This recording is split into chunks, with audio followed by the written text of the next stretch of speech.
Shalom, selamat malam saudara-saudara yang saya kasih dalam Tuhan Yesus Kristus. Pada malam hari ini kita bersyukur karena kita boleh beribadah, memuji dan memuliakan Tuhan. Kita akan mendengarkan firman Tuhan. Firman Tuhan terambil di dalam Matius pasal 7 ayat 24 sampai ayatnya yang ke-29. Dengan tema membangun dasar iman yang teguh. Sebelum kita membaca dan merenungkan firman Tuhan, mari kita terlebih dahulu berdoa. Bapa kami di dalam surga, kami mengucap syukur kepadamu atas pertolonganmu kepada kami sepanjang hari ini dalam kehidupan kami, dalam aktivitas kami. Dan pada malam hari ini kami datang kepadamu beribadah, memuji, menyembah Engkau, bahkan mendengarkan firman Tuhan. Berkati setiap kami di dalam kami mendengarkan firman Tuhan, sehingga firman Tuhan itu dapat meneguhkan, menguatkan iman kami. Terima kasih, dalam nama Tuhan Yesus kami siap mendengarkan firman Tuhan. Amin. Matius pasal 7 ayatnya yang ke-24 sampai ayatnya yang ke-9 dengan tema yang diberikan oleh Lembaga Alkitab Indonesia, dua macam dasar. Setiap orang yang mendengar perkataanku ini dan melakukannya, ia sama dengan orang yang bijaksana yang mendirikan rumahnya di atas batu. Kemudian turunlah hujan dan datanglah banjir, lalu angin melanda rumahnya itu. Tetapi rumah itu tidak roboh sebab didirikan di atas batu. Tetapi setiap orang yang mendengar perkataanku ini dan tidak melakukannya, ia sama dengan orang yang bodoh yang mendirikan rumahnya di atas pasir. Kemudian turunlah hujan dan datanglah banjir, lalu angin melanda rumah itu sehingga rubuhlah rumah itu dan hebatlah kerusakannya. Dan setelah Yesus mengakhiri perkataan ini, takjublah orang banyak itu mendengar pengajarannya, sebab ia mengajar mereka sebagai orang yang berkuasa, tidak seperti ahli-ahli Taurat. Saudara-saudara yang saya kasih dalam Tuhan Yesus Kristus, tema kita pada malam hari ini membangun dasar iman yang teguh. Yang terambil di dalam ayat 24. Setiap orang yang mendengar perkataanku ini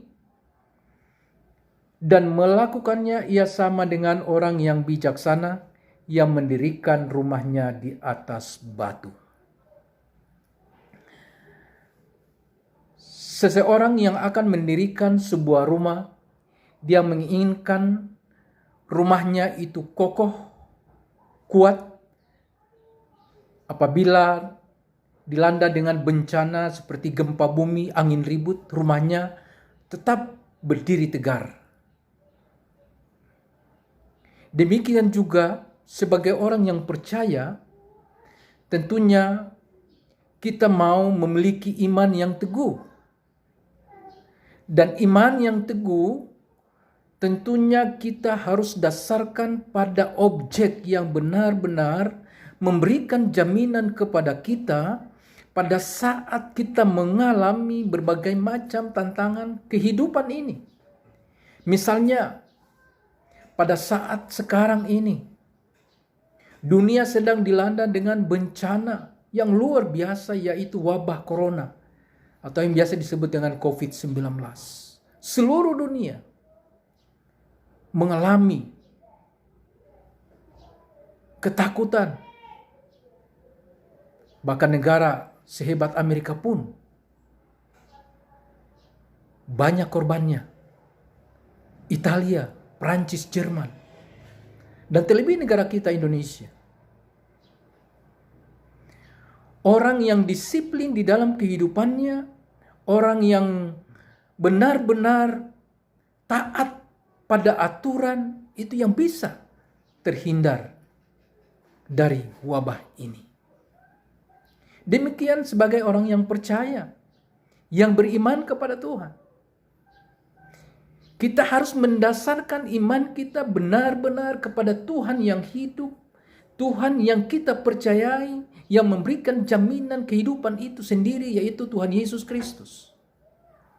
Maka di dalam pembacaan dan perenungan kita pada malam hari ini, di dalam ayatnya yang ke-24 sampai ayat yang 29, di situ ada 3 hal yang kita pelajari sehubungan dengan membangun dasar iman yang teguh. Yang pertama, dasar yang dibangun melalui pendengaran akan firman Tuhan. Tuhan Yesus berkata bahwa setiap orang yang membangun harus didasarkan pada dasar yang kokoh. Rumahnya didirikan di atas batu. Demikian kita sebagai orang yang percaya. Kita harus mendasarkan iman kita pada objek yang jelas, objek yang memberikan jaminan kepada kita, yaitu Tuhan Yesus sendiri. Dia adalah pemilik kehidupan, dia adalah pemilik kebenaran, dia adalah pemilik segala-galanya. Karena dialah pencipta langit, bumi, dan segala isinya, yang sudah menentukan tujuan hidup kita. Jadi Bapak-bapak yang kekasih dalam Tuhan Yesus Kristus, dasar yang pertama yaitu kita harus bangun melalui pendengaran akan firman Tuhan. Yakobus pasal 1 ayat 22, di sana dikatakan, Yakobus pasal 1 ayat 22 di sana dikatakan, tetapi hendaklah kamu menjadi pelaku firman dan bukan hanya pendengar saja. Sebab jika tidak demikian, kamu menipu diri sendiri. Jadi pendengaran firman Tuhan, kita harus mendengar firman Tuhan. Dan kita harus melakukannya di dalam kehidupan kita. Yang kedua, dasar yang dibangun dalam melakukan. Tadi mendengar, yang kedua melakukan. Melakukan firman Tuhan. Firman Tuhan yang diperintahkan kepada kita itu tidak berat. Karena yang kita lakukan adalah hal-hal yang baik. Hal-hal yang membuat kita setiap hari merasa ada sukacita, ada damai sejahtera. Tuhan katakan lakukan. Kita harus lakukan. Jadi yang kedua, kita membangun dasar iman di dalam melakukan firman Tuhan. Firman Tuhan yang kita lakukan adalah hal-hal yang diperintahkan oleh Tuhan. Di mana yang dirangkumkan di dalam hukum Tuhan, kasihilah Tuhan Allahmu dengan segenap hatimu, dengan segenap jiwamu, dan dengan segenap akal budimu. Itulah hukum yang pertama dan yang terutama. Dan hukum yang kedua yang sama dengan itu adalah kasihilah sesama manusia seperti engkau mengasihi dirimu sendiri. Itu hukum, kasih itu yang kita lakukan. Mengasihi sesama kita, mengasihi keluarga kita, mengasihi saudara-saudara kita. Siapapun. Bahkan Tuhan Yesus katakan, musuhmu sekalipun engkau harus kasih, engkau harus doakan. Jadi membangun dasar iman di dalam pendengaran akan firman Tuhan. Jadi kita mendengar bukan hanya mendengar, tetapi kita harus mempraktekkan di dalam kehidupan kita. Bukan hanya sekedar kita memiliki pengetahuan tentang firman Tuhan, tapi kita harus mempraktekannya. Maka kita menjadi pelaku-pelaku firman. Bukan kita hanya menjadi pendengar-pendengar firman saja. Yang ketiga, dasar yang dibangun di dalam kehidupan yang penuh kasih, penuh kuasa. Kita baru saja memperingati hari kenaikan Tuhan Yesus ke surga. Tuhan Yesus naik ke surga, dia memberikan janji kepada setiap orang yang percaya. Yang pertama, Tuhan Yesus memberikan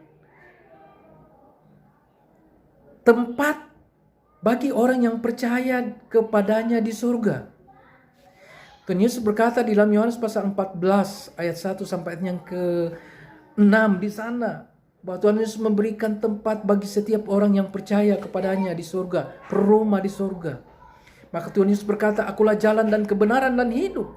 Tidak ada seorang pun yang datang kepada aku kalau tidak melalui aku. Yohanes pasal 14 ayat 6. Dan Janji yang selanjutnya Tuhan Yesus memberikan kepada orang yang percaya Roh Kudus. Roh penolong, roh yang memampukan setiap orang yang percaya untuk menghadapi segala tantangan di dalam kehidupan. Roh Kudus memberikan kita, menginsapkan kita akan dosa-dosa. Roh Kudus akan memberikan kita penghiburan, kekuatan pada saat kita mengalami berbagai macam kedukaan dalam kehidupan kita. Roh Kudus memberikan kita kuasa untuk memberitakan firman Tuhan. Jadi yang pertama, Tuhan Yesus naik ke surga memberikan kita tempat di surga. Yang kedua, Tuhan Yesus memberikan Roh Kudus. Bahkan yang ketiga, Tuhan Yesus memberikan kita perintah, yaitu amanat agungnya, yaitu untuk pergi memberitakan Injil ke seluruh dunia. Matius 28 ayat 18-20, Tuhan Yesus katakan, pergilah kamu ke seluruh dunia untuk memberitakan Injil kerajaan surga. Mereka yang percaya dibaptis dan diselamatkan, mereka yang tidak percaya dihukum. Demikian juga Tuhan Yesus memberikan kita kuasa Roh Kudus. Kisah Para Rasul pasal 1 ayat 8. Tetapi kamu akan menerima kuasa dan kamu akan menjadi saksiku di Yerusalem, di seluruh Yudea, Samaria, dan sampai ke ujung-ujung bumi. Jadi saudara-saudara yang kasih dalam Tuhan Yesus Kristus, di dalam membangun dasar iman yang teguh, ada 3 hal yang Tuhan berikan kepada kita, yaitu kita mendasarkan iman pada pendengaran akan firman Tuhan. Yang kedua, kita membangun iman dasar melakukan firman Tuhan. Yang ketiga, kita membangun iman dasar kehidupan yang penuh kuasa. Karena itu bapak-bapak atau saudara-saudara yang saya kasih dalam Tuhan Yesus Kristus, marilah kita sebagai orang yang beriman, sebagai orang yang percaya, kita dasarkan iman kita pada objek yang benar, yaitu kepada Yesus Kristus Tuhan kita. Dia Sang Pencipta kita. Dia datang ke dalam dunia untuk menyelamatkan kita. Dia mati di kayu salib untuk mengampuni kita dari dosa-dosa kita. Dan dia naik ke surga. Dia menjanjikan dan memberikan tempat bagi kita. Dan dia berjanji akan datang kembali untuk menjemput setiap kita yang percaya. Mari kita dasarkan iman kita pada dasar objek iman yang benar, yaitu kepada Tuhan Yesus Kristus itu sendiri. Amin. Mari kita berdoa. Bapa di dalam surga, terima kasih, kami bersyukur untuk firman-Mu. Biar kami sebagai orang yang percaya, kami mendasarkan iman kami, iman yang teguh, yaitu kepada Tuhan Yesus Kristus. Melalui pendengaran kami, melalui perkataan kami, dan melalui kesaksian hidup kami yang penuh kuasa. Terima kasih Tuhan, berkati setiap kami, dimanapun kami berada, di dalam kehidupan kami. Sebagai anggota P2MI, Tuhan Engkau memberkati setiap kami. Dalam nama Tuhan Yesus Kristus kami berdoa. Amin.